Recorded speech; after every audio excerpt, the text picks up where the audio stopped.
Good afternoon, everyone. Audible Good to afternoon. okay. Hopefully, I'm audible to everyone. आज जो हम पढ़ेंगे वो रहेगा causes responsible for decline mortality rate, मृत्यु दर की घटने के क्या कारण हैं, उनके बारे में आज हम इंट्रोडक्शन करेंगे।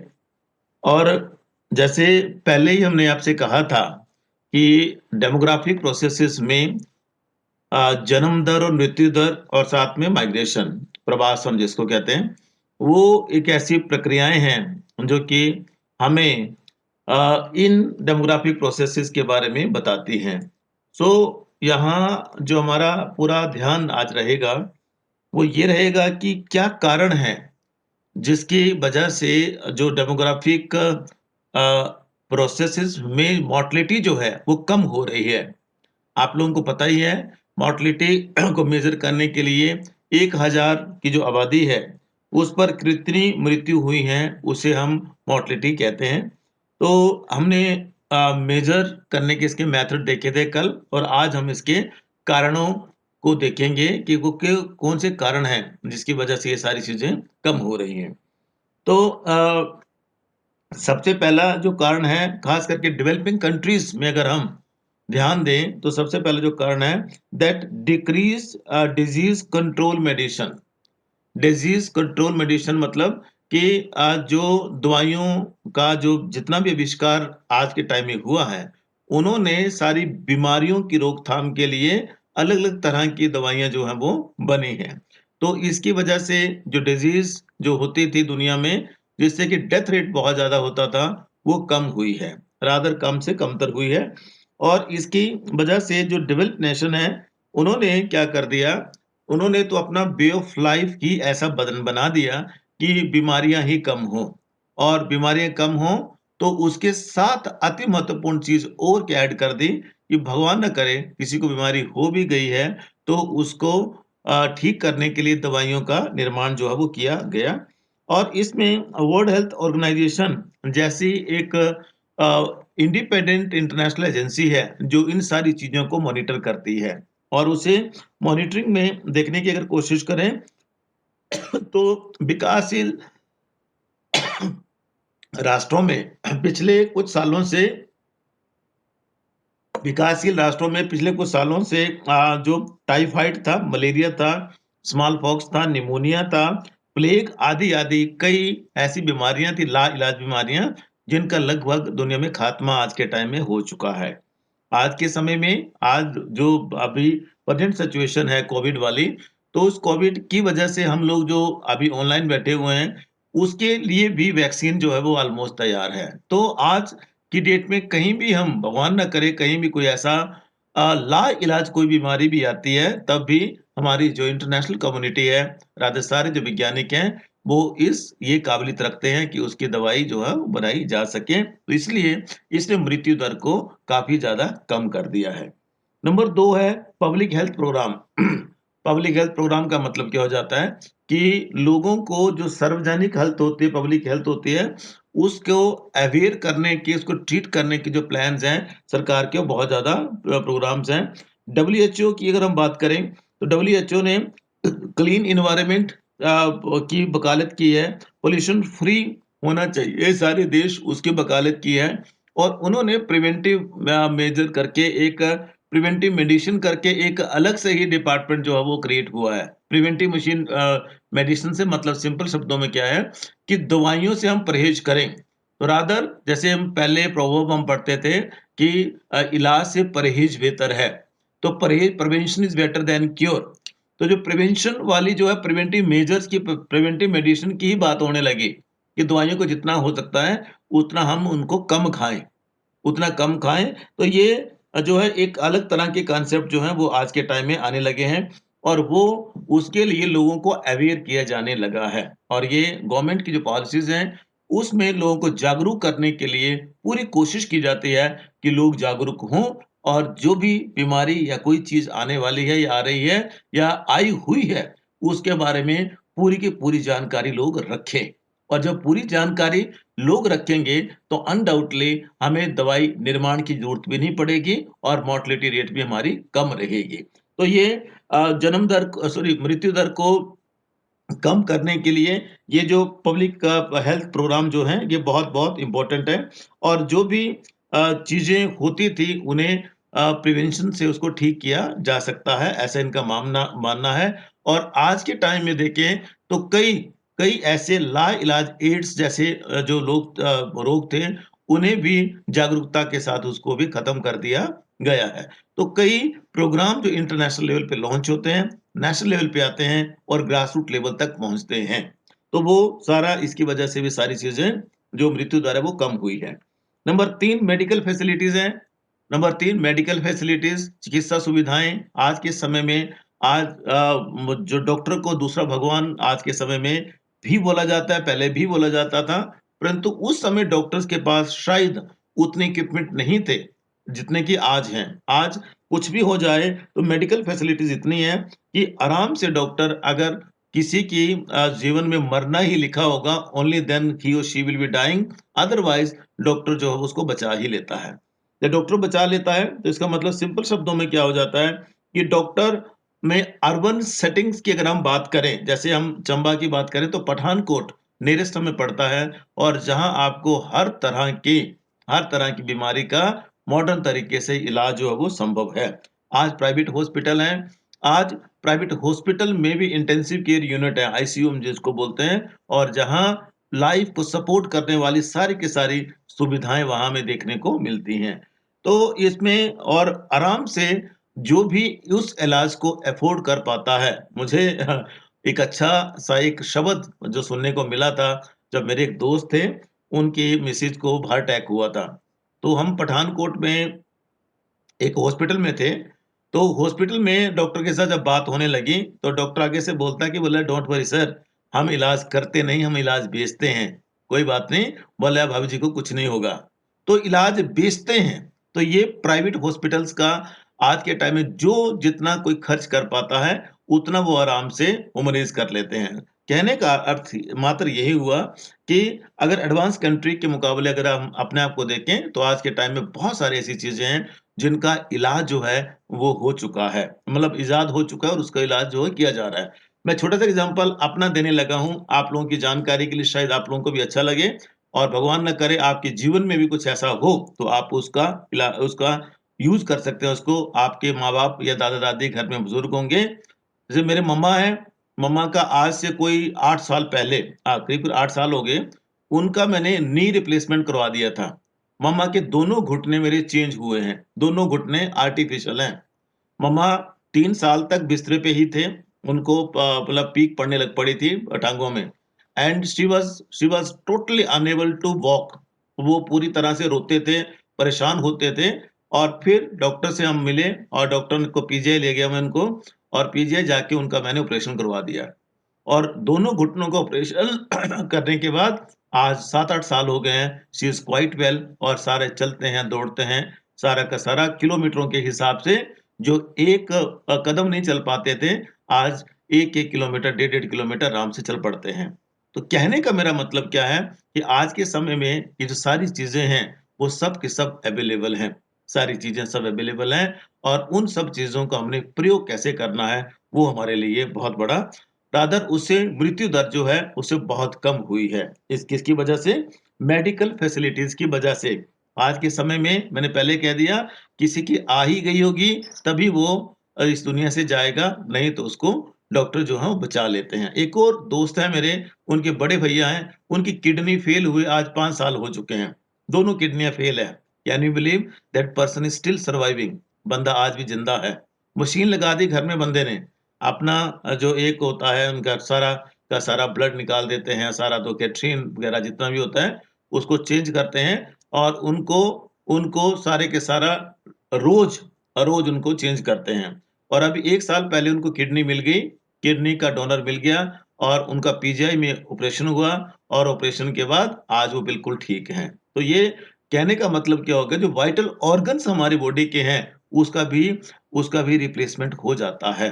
परंतु उसमें पैसा लगता है, पैसा चाहिए होता है और जब पैसा आपके पास है, तो you can do everything, you can avail any facility. तो मेडिकल फैसिलिटी की हद इतनी आज के टाइम में इतनी ज़्यादा है। तो एक और है modern education is another factor. और मॉडर्न एजुकेशन ने हमारा जो था वो फैटलिस्टिक एटीट्यूड जो था लाइफ का उसको हमें खत्म कर दिया। फैटलिस्टिक एटीट्यूड क्या होता है? भाग्यवादी दृष्टिकोण कि बच्चे तो भगवान का दिया हुआ प्रसाद है, बच्चे तो भगवान देता है और उस प्रसाद की वजह से सारी की सारी वो चीज़ें होती हैं। तो आज बच्चे जो हैं जो विवाह करते हैं, वो इस तरह की सुपरस्टिशंस पे वो विश्वास नहीं करते। इस तरह के सुपरस्टिशन पे विश्वास नहीं करते और वो क्या करते हैं, वो बच्चे को आज के टाइम में प्लान करते हैं। बच्चा आता नहीं, बच्चा लाया जाता है। तो कहने का अर्थ क्या हो गया कि ये जो दृष्टिकोण है मॉडर्न शिक्षा की वजह से आज के टाइम में लगभग खत्म हो चुका है। बैलेंस्ड डाइट आज खाते हैं, एक्सरसाइज़ आज करते हैं, उसके बाद चलते हैं और उसके बाद जिम जाते हैं। वो सारी वो चीज़ें करते हैं जिससे कि लाइफ़ उनकी प्रोलॉन्ग होती है और लाइफ़ प्रोलॉन्ग होने के बाद डेथ रेट में बहुत ज़्यादा कमी आती है। देन स्टेटस ऑफ वुमेन, आज के समय में जो स्टेटस ऑफ वुमेन है वो रेज़ हो गया है काफ़ी ज़्यादा। पहले ऐसा नहीं था। पहले वुमेन को पाँव की जूती, I am very sorry to say ये दिस वर्ड, पर ये प्राचीन काल में या रादर पहले जो था, उसे पाँव की एक जूती टाइप में माना जाता था। मतलब इसका मतलब एक प्रोवर्ब है रादर। इसका मतलब सिंपल शब्दों में कि शी हैज़ नो से इन एनी डिसीज़न और decision making process of any household. घर के किसी फैसले में फैसले लेने का उसे कोई अधिकार नहीं, ना ही फैसले में बोलने का अधिकार था। परंतु आज के समय में जो महिला है, वो इंडिपेंडेंट है और वो पुरुष के साथ साथ चलने वाली है और वो एक जननी भी है और साथ में एक पालन करने वाली भी है। आज वो नौकरी करती है, सुबह काम पे जाती है और उसके बाद फिर साथ में घर का काम भी वो करती है। कहने का अर्थ ये हो गया कि इन सब के बावजूद आज जो महिला है, वो एक संगिनी है, साथ-साथ चलने वाली और साथ-साथ चलते हुए वो सारा का सारा स्टेटस जो है उसका वो रेज़ हुआ है। आज बच्चे के लिए उसे प्लान करने की पूरी आज़ादी है और डेवलपिंग कंट्री की ख़ास करके हम बात करें, तो आज वो डेवलप कंट्री में तो पहले कर लिया है उन्होंने, परंतु डेवलपिंग कंट्री में भी इस तरह की जागरूकता जो है महिलाओं के लिए आई है। तभी एक अभी भारत सरकार ने नारा दिया है कि बेटी पढ़ाओ, बेटी बचाओ। तो जो फीमेल फेंटासाइड होता था, उसको चेक कर लिया गया है आज के टाइम में और बेटी को पढ़ाने के लिए सरकार की तरफ से भी कई योजनाएँ हैं और हर माँ-बाप चाहते हैं कि उसकी बेटी बढ़िया से बढ़िया पढ़े। तो उसकी वजह से 2 परिवार जो हैं, वो शिक्षित हो जाते हैं, रादर 2 परिवारों का जो है भला हो जाता है। एक परिवार उसका फैमिली ऑफ प्रोक्रेशन है और एक उसका फैमिली ऑफ ओरिएंटेशन है, दोनों परिवार। जिस परिवार में पैदा होगी और जिस परिवार में जाएगी। अगर वो पढ़ी-लिखी होगी तो अनडाउटली वो दोनों के दोनों उसको जो हैं वो अलग से उसको करने की कोशिश की जाएगी। तो स्टेटस जो है वुमेन का वो आज रेज़ हो गया है और उसके साथ कोई भी ज़बरदस्ती करके ये नहीं बोल सकता कि तुझे इतने बच्चे पैदा करने हैं। आज के टाइम में 1 बच्चा भी काफ़ी है और 1 बच्चे के साथ भी कई लोग जो हैं आराम से अपनी ज़िंदगी को जीते हैं और कई कपल्स तो ऐसे हैं जो बच्चा चाहिए ही नहीं हमें, उसको बाद में लाइफ़ के अगर 40-45 साल गुज़र गए, तो उसके बाद फेक एंड पे किसी बच्चे को अडॉप्ट कर लेते हैं वो। अडॉप्ट करेंगे, तो इस तरह से भी उनका they are free to do everything. और एक और चीज़ें हुई हैं, फूड सप्लाई बहुत बढ़िया हो गई है। पहले भोजन नहीं मिलता था, तो उसकी वजह से भी कई मृत्यु हो जाती थी। तो आज फूड सप्लाई बहुत बढ़िया हो गई है और अनाज कहीं से भी उसको इम्पोर्ट किया जा सकता है। और डेवलपिंग कंट्रीज़ की ख़ास करके बात करें, तो भी वहाँ भी जो डेवलपिंग कंट्रीज़ में भी जो कोशिश यही होती है गवर्नमेंट की भी कि उसको प्रॉपर्ली प्लान करें और इन एडवांस वो सारी चीज़ों को करें। तो उसको देखते हुए आज की डेट में देखें, तो आज की डेट में जो ग्रेन है, वो डेवलप्ड कंट्री से जैसे यूएस है, ऑस्ट्रेलिया है और उन्होंने सारे के सारा इतना भंडारण उनके पास है कि कई सालों से दशक हो गया नहीं, दशक नहीं सदी हो गई रादर अब तो कि अकाल नहीं पड़ा। अब अकाल नहीं पड़ते, अकाल पड़ेंगे भी अगर कहीं कोई दिक्कत होती भी है, अगर बाढ़ आए, अकाल आए, कोई ऐसे नेचुरल इवेंट्स होती भी हैं, तो उनको कंट्रोल कर लिया जाता है और अनाज कहीं न कहीं से आर्थिक मदद के रूप में या पैकेज के रूप में या सरकार उसको खरीद लेती है और वो फिर जो मृत्यु अनाज की वजह से होनी थी, वो बच जाती है और इसलिए इन्होंने जो मोर्टेलिटी को इसने चेक करके रखा हुआ है। सो उसके बाद एक और अति महत्वपूर्ण एस्पेक्ट है इसका रादर कारण है दैट इज़ लाइफ एक्सपेक्टेंसी। जीवन प्रत्याशा जो है उसमें बढ़ोतरी हो गई है। पहले लाइफ एक्सपेक्टेंसी जो थी, लाइफ एक्सपेक्टेंसी क्या होता है कि over period of one's life एक व्यक्ति के जीवन में एवरेज औसत वो कितने साल जिएगा, कितने साल जीना उसका एक्सपेक्ट किया जाता है, उसको हम लाइफ एक्सपेक्टेंसी बोलते हैं। तो उसका जो जीवन है कितना एक्सपेक्ट किया जाएगा, तो उसके लिए लाइफ एक्सपेक्टेंसी के हिसाब से देखने की कोशिश करें, तो डेवलपिंग कंट्रीज़ में ये कम है जबकि डेवलप्ड कंट्री में ये ज़्यादा है। डेवलपिंग कंट्री में कम है और उसकी वजह जो है that is because of increase in economic growth rate and rise in per capita income, improved health condition है, मेडिकल फैसिलिटी है, सैनिटेशन फैसिलिटीज़ हैं और जिसकी वजह से लाइफ़ की एक्सपेक्टेंसी जो है वो ज़्यादा बढ़ जाती है। तो इसको अगर देखने की कोशिश करें, तो भारत जैसे देश में भी जो एवरेज जो लाइफ़ है वो 60 प्लस है। 60 प्लस इट मीन्स ये इतना पॉल्यूशन, इतना सब कुछ होने के बावजूद भी अगर हमारे देश की ऐसी है, तो जो विकसित राष्ट्र हैं, उनकी कैसी होगी? तो एवरेज हिंदू लाइफ को अगर हिंदू माइथोलॉजी पे हम विश्वास करते हैं, 100 साल का उसे माना गया है। तो 100 साल नहीं, ना सही तो 70-80 साल तो होने ही चाहिए, ऐसा यहाँ बात की गई है। परंतु लाइफ एक्सपेक्टेंसी जो है, कई कारणों से आज बढ़ी है और लोग जो हैं, वो ज़्यादा जीते हैं आज के समय में और जीने की वजहें कई हैं। लोग आज ज़्यादा जीते हैं। देन उसके बाद है अर्बनाइज़ेशन ऑफ पॉपुलेशन। अब गाँव से निकल के लोग जो हैं वो अर्बन सेटिंग्स में, अर्बन सेंटर्स में आना शुरू हो गए हैं और काफ़ी ज़्यादा जो है वो मूवमेंट है गाँव से शहर की ओर और उसमें अगर 1911 की पॉपुलेशन की अगर बात करें, तो उस समय हार्डली मुश्किल से 10% लोग जो थे वो शहर में रहते थे। परंतु आज के टाइम की बात करें, 2011 की जो सेंसस है उसके मुताबिक about 30% people are living in urban cities. तो इसका मतलब सिंपल शब्दों में क्या हो गया कि हमारी आबादी का 30% हिस्सा जो है, वो शहरों में आज की डेट में रहता है। और शहरों में रहने का मतलब जैसे हम पहले ऊपर डिस्कस कर चुके हैं, मेडिकल फैसिलिटी और पार एक्सीलेंस, वहाँ नौकरी करने के ज़्यादा मौके, वहाँ पैसा कमाने के ज़्यादा मौके और फिर क्वालिटी ऑफ लाइफ लीड करने के ज़्यादा मौके और भगवान ना करे ऐसा कुछ हो जाए उसके इलाज करवाने के भी ज़्यादा ऑप्शंस, ज़्यादा विकल्प हमारे पास रहते हैं। तो जब ज़्यादा विकल्प हैं और उसकी उसकी वजह से हेल्थ हाइजीन, सैनिटेशन फैसिलिटी और वो सारे के सारे गाँव से बेहतर हैं। गाँव से बेहतर वो सुविधाएँ मिलती हैं जिसने कि डेथ रेट को लोअर कर दिया है। हालाँकि गाँव का जो जीवन है, मैं इसका क्रिटिक हूँ रादर कि गाँव का जो जीवन है, वो उससे बेहतर कोई जीवन नहीं हो सकता। परंतु जब हम सुविधाओं की बात करते हैं, जो कि गाँव में नहीं हो सकती। कल मैं वो खबर पढ़ रहा था तो बहुत हैरानी हुई। अ, मुझे इस पे यहाँ बोलना नहीं चाहिए क्योंकि रिकॉर्ड होगा फिर आपके पास ही आएगा। पर मुझे बोलने में कोई दिक्कत नहीं है। कल जो खबर आई थी, उसमें ये बोला गया, सुबह मैंने उसको पढ़ा कि चंबा मेडिकल कॉलेज जो जिसमें कि पूरे चंबा के लिए एकमात्र मेडिकल कॉलेज हमारे पास है, वहाँ ईसीजी मापने वाली मशीन खराब हो गई है। और अब कोविड के जो केसेज़ चंबा में एडमिटेड हैं, कोविड वार्ड में, उसका भी जो ईसीजी चेकअप है, उसी मशीन से हो रहा है और जो आम पेशेंट है, उनका भी उसी मशीन से हो रहा है। This is the condition of medical services in Chamba.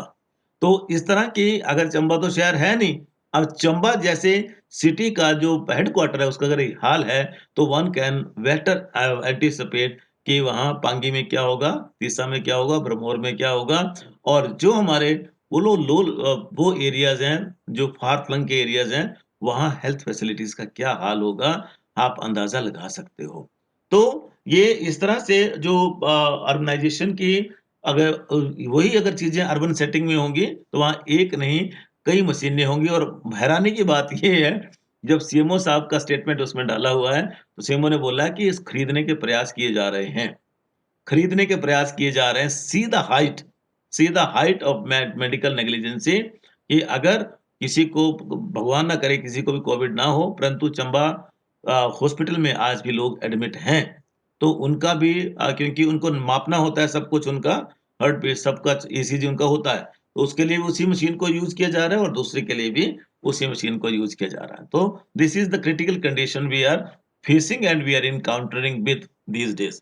तो जो न अंतिम पॉइंट है वो है facility for maternity home. Maternity home माने जहाँ बच्चा पैदा होता है उ उसे मैटरनिटी होम कहते हैं। तो मैटरनिटी होम की जो फैसिलिटी आज के समय में हॉस्पिटल्स में मिली हैं, उसकी वजह से मृत्यु दर बहुत ही कम हो गई है। और इसकी वजह क्या है कि पहले जो दाई होती थी घर में जो दाई होती थी गाँव में, वो बच्चे को करवाती थी। तो unfortunately in some cases, not in all cases, कई कभार-बार जो क्योंकि वो ट्रेन्ड नहीं या कई और कारण रहा होगा, तो उसको जो है बच्चा उससे मर जाता था। परंतु आज के टाइम मॉडर्न फैसिलिटी जो हैं, उसकी वजह से बच्चे का सीधा सीधा क्या होता है कि सीधे नर्सेज़ हैं, ट्रेन्ड मिडवाइफ्स हैं और वो ट्रेन्ड मिडवाइफ है ना दाई। तो जो दाई है और वो ट्रेन्ड है पूरी तरह से और उनसे कुछ ना हो तो सिंपल फिर डॉक्टर आता है, चीरा लगाता है और बच्चे को निकाल के बाहर करता है। तो इस तरह से बच्चे के मरने की जो संभावना है, भगवान ना करे कोई अगर ऐसा अनटू-डू इंसिडेंट होगा तभी बच्चा नहीं रहता है, अदरवाइज़ 99.99% चांसेज़ होते हैं कि बच्चे को कुछ नहीं होता है। जच्चे को भी कुछ नहीं होता और बच्चे को भी कुछ नहीं होता, दोनों को आराम से बचा लिया जाता है। तो कहने का अर्थ ये हो गया कि आज इन फैसिलिटी की वजह से ये जो मैटरनिटी होम वाली फैसिलिटी है, बच्चा जैसे ही कंसीव होता है, जैसे कन्फर्म होता है 3 महीने में, उसके बाद उसका पूरा रिकॉर्ड रखा जाता है।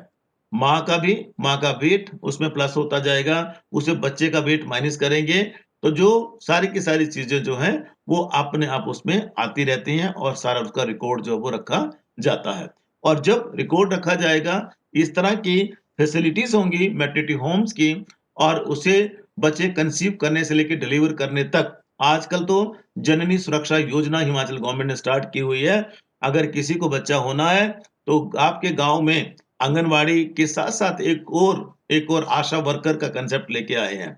आशा वर्कर जो होगी, वो बच्चे को उसको पूरा फ़ॉलो करती है और फ़ॉलो-अप के बाद जब बच्चा डिलीवर होता है, तो एक वैन आती है, उसको लेके जाती है और तब जाके उसको उसका रेम्युनरेशन मिलता है, रिवार्ड उसका मिलता है। कहने का अर्थ क्या हो गया कि सरकार की तरफ से पूरी तरह से कोशिश है कि जहाँ सरकार नहीं पहुँच सकती, वहाँ मैटरनिटी होम के रूप में मोबाइल मैटरनिटी होम जो है वो स्टार्ट कर दिए गए हैं।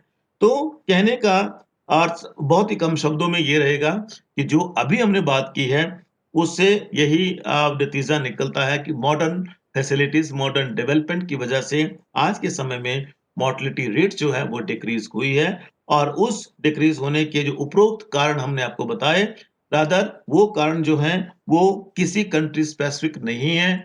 वो किसी भी देश में हो सकते हैं या किसी भी देश में रादर यूनिवर्सली एप्लीकेबल हो सकते हैं। डिपेंड करता है कि मेरे पास या मेरे देश के पास रिसोर्सेज़ कितने हैं और उनको मैंने किस तरह से प्लान किया हुआ है। रिसोर्स की कमी नहीं, सोच कैसी है हमारी, गवर्नमेंट के एफर्ट्स जो हैं, वो कैसे हैं और रादर वो आम आदमी तक पहुँचने के लिए ये कैसे उनका प्रयोग जो है वो किया जाता है और इस तरह से प्रयोग किया जाए कि ताकि मैनेजेबल एक्सटेंट के बीच में सारी चीज़ें रहें और उनको सही से उसको मेंटेन भी किया जाए। और ताकि हमारी जो मृत्यु दर है, वो कम से कम तर रहे और कम से कम जो लोग हैं वो एक्सपायर हों, कम से कम लोग एक्सपायर हों। इस तरह से ये जो मोर्टेलिटी वाला जो कांसेप्ट था रादर ये जो प्रोसेस थी, ये आज खत्म होती है और कल हम बात करेंगे माइग्रेशन की। माइग्रेशन जो कि एक बहुत बड़ा तीसरा सबसे बड़ा इसका डेमोग्राफिक प्रोसेसेस का हिस्सा है, जिसे कि हम कल देखने की कोशिश करेंगे और हमारा उसमें कोशिश ये रहेगी कि इसकी इंट्रोडक्शन भी देखेंगे कि पुश एंड पुल फैक्टर्स क्या होते हैं, वो भी आपको बताऊँगा। माइग्रेशन के लिए जो रिस्पॉन्सिबल होते हैं, डेफिनिशंस देखेंगे इनकी, मीनिंग देखेंगे, टाइप्स देखेंगे, कॉजेज़ देखेंगे और समाज पर इसका क्या असर पड़ता है माइग्रेशन का, वो भी हम यहाँ देखने का प्रयास करेंगे। हमारा प्रयास रहेगा, इसे हम अगले हफ्ते में 3-4 दिनों में 4-5 दिन सच्चाई लग जाएँगे। 4-5 लेक्चर्स में हम इसको खत्म कर देंगे इस यूनिट को, हमारा ऐसा प्रयास रहेगा।